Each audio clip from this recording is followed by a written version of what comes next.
안녕하세요, 여러분. 여러분의 가치평가 공부를 돕는 튜터 블랙스톤 H입니다.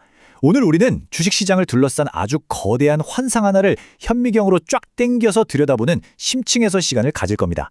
바로 시장 효율성과 월스트리트 전문가들에 관한 이야기죠.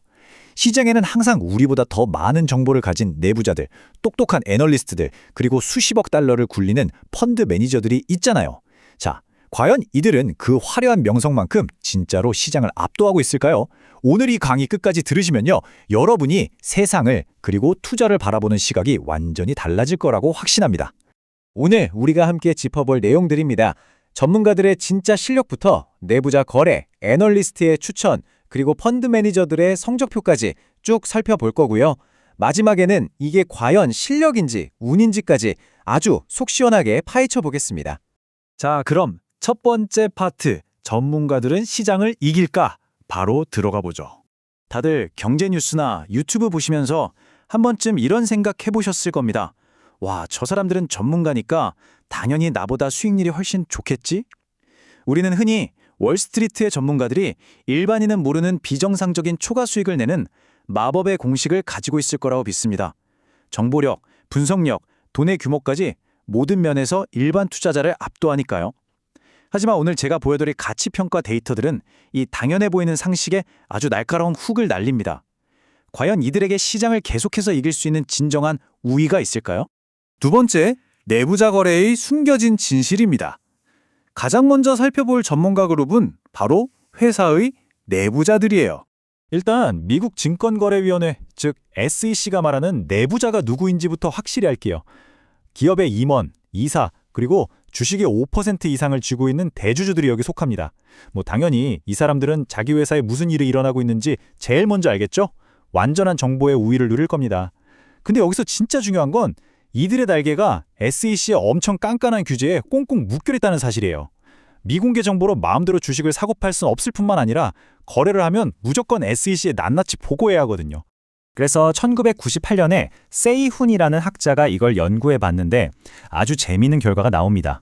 내부자가 주식을 사고 SEC에 보고하는 바로 그 시점 주변에는 아주 약간 정말 미미하게 초과 수익을 낼 기회가 있긴 했어요. 근데 그 거래 내역이 공식 요약본으로 대중에게 쫙 공개되는 날은 어떻게 될까요? 초과 수익은 통계적으로 아무 의미가 없는 수준까지 뚝 떨어져 버립니다. 쉽게 말해서 우리가 내부자가 샀네? 나도 따라 사야지? 하고 달려들 때쯤이면 이미 그 정보는 단물 다 빠진 껌이나 마찬가지란 뜻입니다. 세 번째 파트, 애널리스트 추천. 과연 믿어도 될까요? 내부자 다음으로 우리가 귀를 쫑긋 세우는 사람들이죠. 1996년 웜액의 연구는 애널리스트의 입김이 주가에 어떤 영향을 주는지 아주 적나라하게 보여줍니다. 잘 들어보세요. 애널리스트가 매수 추천을 딱 내면 주가가 즉각적으로 한 3% 정도 반짝 오릅니다. 근데 그 뒤로는 그냥 옆으로 횡보해요. 반대로 매도, 즉 팔라고 하면 어떻게 될까요? 즉각적으로 4%가 훅 빠지고 그 후 6개월 동안 무려 5%포인트가 추가로 더 떨어집니다. 식당 리뷰 생각하시면 딱 맞아요.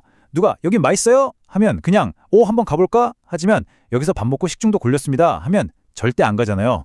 매도 리포트가 시장에 훨씬 더 무섭고 치명적인 타격을 준다는 거죠. 근데 여기서 정말 헛웃음 나오는 아이러니가 하나 있습니다.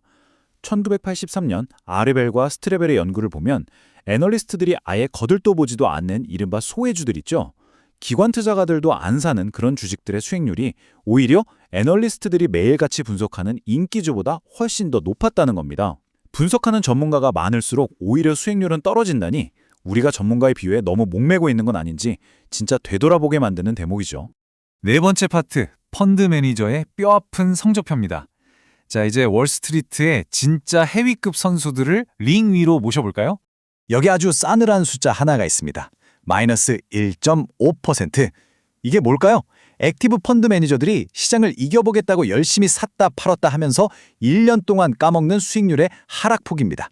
거래를 자주 한다는 건 필연적으로 막대한 거래 비용과 세금을 발생시키거든요. 즉, 프로들의 펀드 운용은 공짜가 아닙니다. 시작부터 이렇게 마이너스를 깔고 들어가는 불리한 게임이라는 거예요. 이 막대 그래프들을 보시면 더 확실해집니다. 2013년부터 2022년까지의 SPIV 데이터인데요. 성장형이든 가치형이든 모든 펀드 스타일을 통틀어서 시장 지수인 S&P 500조차 이기지 못한 펀드의 비율이 무려 90%를 넘습니다. 10명 중 9명의 프로가 그냥 시장 전체를 가만히 따라가는 단순한 인덱스 펀드한테 깨졌다는 진짜 뼈아픈 현실입니다. 자, 드디어 마지막 5번째. 실력일까 아니면 운일까?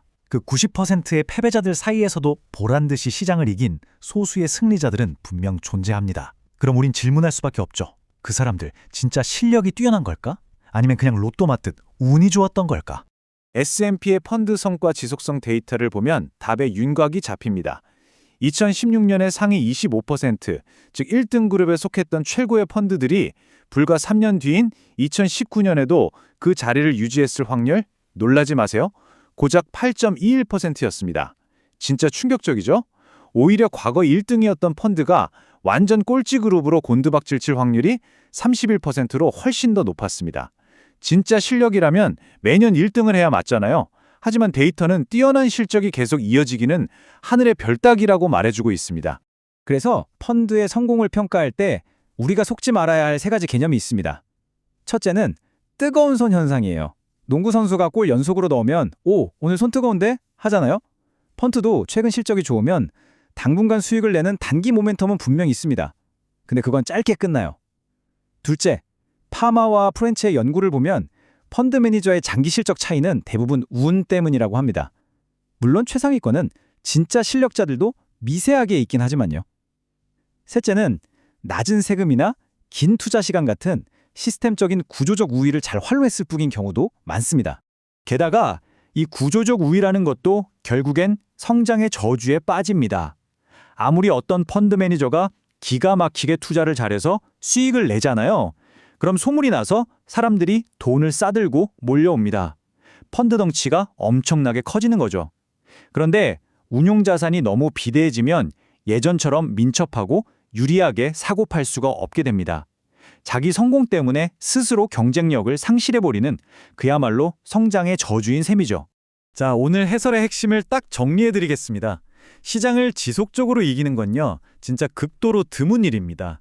그리고 거기엔 실력 못지않게 운이 엄청나게 작용하고 있죠. 투자를 무조건 성공으로 이끄는 마법의 탄환이나 만능 공식 같은 건 세상에 없습니다. 우리가 오늘 팩트로 확인한 현실은 어떤 날고 기는 전문가의 직관보다 결국 시장의 효율성이 훨씬 더 강하게 그리고 무섭게 작동하고 있다는 사실입니다. 오늘 튜터랭을 마치면서 여러분의 머릿속을 맴돌게 할 도발적인 질문을 하나 던지고 싶네요. 액티브 펀드 매니저들이 시장을 이기는 경우가 이렇게나 희귀하고 수수료만 비싸다는 걸 데이터가 이토록 명백하게 증명하고 있는데도 대체 왜 지금 이 순간에도 수조 달러라는 천문학적인 돈이 액티브 펀드로 끊임없이 흘러 들어가고 있는 걸까요? 이게 단지 대중의 비이성적인 투자 심리일까요? 아니면 여전히 희망을 파는 월스트리트 마케팅의 완벽한 승리일까요? 다음 시간에는 이 질문을 시작으로 투자의 심리학에 대해 더 깊이 파헤쳐보겠습니다. 지금까지 여러분의 가치평가 튜터 블랙스톤 H였습니다. 계속해서 스마트하게 공부합시다.